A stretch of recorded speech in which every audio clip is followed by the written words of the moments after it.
The next episode of Primal is titled Heart of the Undead, and that name alone is already telling us something important. It doesn't sound like a massive showdown. It doesn't sound like blood everywhere. It feels more intimate, more personal.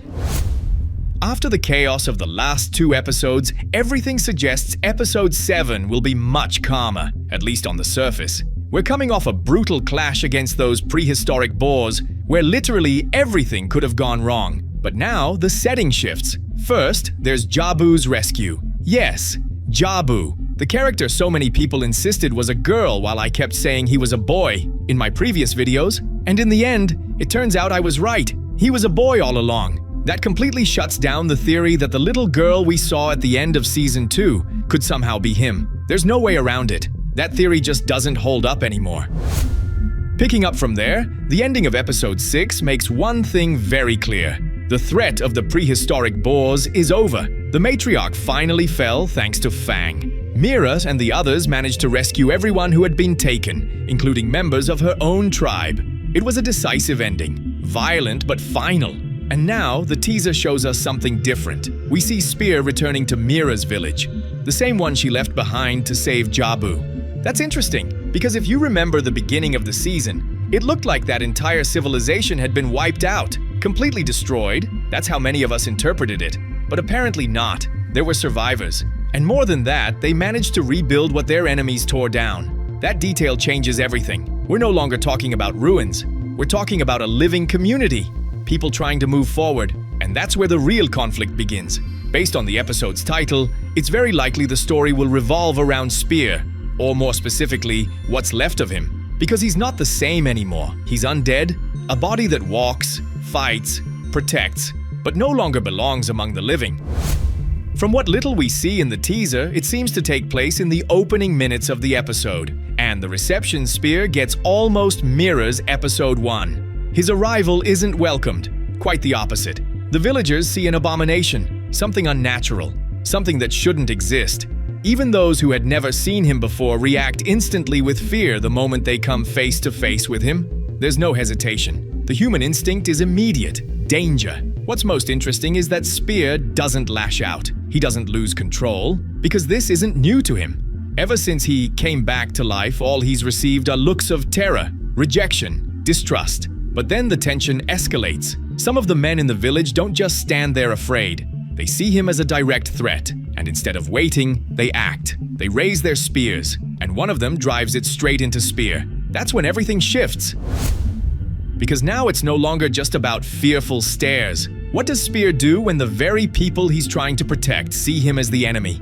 How long can he hold himself back? How much more can he endure being treated like a monster? This is where the title truly hits. Heart of the Undead. The real question isn't whether Spear can fight.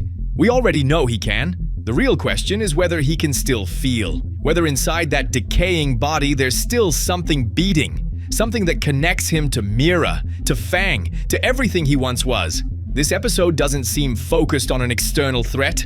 There's no matriarch lurking in the shadows, no pack waiting to strike. The conflict now is emotional, social, existential. Spear stands between 2 worlds. He's not fully human anymore, but he's not just a soulless creature either. And this episode might be the moment the series forces us to confront that head-on. Because defeating monsters is easy. The hard part is living while being seen as one.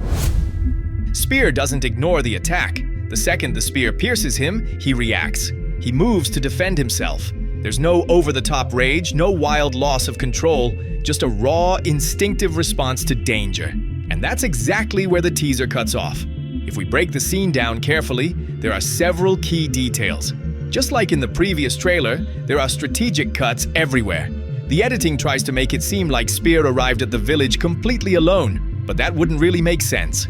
Based on how the story has unfolded, the most logical scenario is that Mira, Fang, and the hatchlings are ahead of him, with Spear following behind.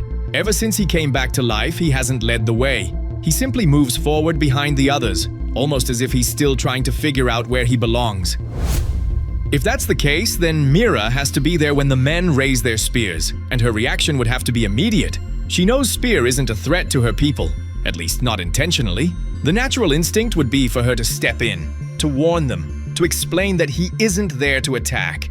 But fear outweighs any explanation. To the villagers, there's no context. All they see is a dead man walking among the living. When one of the spears finally hits its mark, the tension spikes. Even though Spear has shown more restraint since returning, he's still driven largely by basic instincts. Pain can trigger violence if no one intervenes. That's why Mira will likely have to step between them, not just to protect her people, but to stop Spear from crossing a line he can't uncross. If he retaliates with full force, the conflict escalates instantly, and any chance of acceptance disappears. Beyond the clash with the villagers, the episode also seems to focus on the relationship between Spear and Fang. The season's main trailer hints at a tense moment between them, and that's not random. Fang witnessed the ritual. She saw the magic that brought him back. She experienced the loss before the return. To her, what came back isn't exactly the same companion. It's something unfamiliar occupying a space that once belonged to someone else. And up to this point, no one is completely certain who this undead figure truly is. Mira still hasn't realized that this is the man she loved. Fang doesn't consciously recognize him as her former ally. For both of them, he remains a question mark. That uncertainty makes any attempt at closeness fragile and loaded with distrust. Imagining a direct fight between Spear and Fang is complicated. The previous episode made it clear just how much power and destruction Fang can unleash. Spear is strong and incredibly durable, but a confrontation between them would be extremely dangerous. Not because he lacks the ability to fight, but because his memories might hold him back. If he still carries fragments of who he once was, it's hard to picture him attacking her with true intent to harm. Still, it feels too soon for the full truth to come out. It's unlikely that in this same episode, Mira will realize who the undead man in front of her really is, or that Fang will fully reconnect with her former companion. That kind of recognition will probably come later, once the story builds toward it with the emotional weight it deserves. In the meantime, Spear has to adjust. He has to learn how to exist in a world that no longer sees him as part of it. We've already seen subtle signs of change, small hints that there's still more inside him than pure instinct. Maybe it won't be long before he finds a clearer way to communicate, maybe even say his own name. And when that moment comes, it could mark a turning point for the entire season.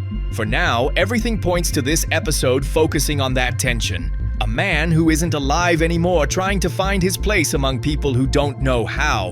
Maybe don't even want to see him as he once was. And that struggle, more than any physical fight, may end up being the true heart of the story. Now I want to hear from you. What do you think is going to happen? Drop your theories in the comments, and let's keep breaking down Primal together, episode by episode, week after week.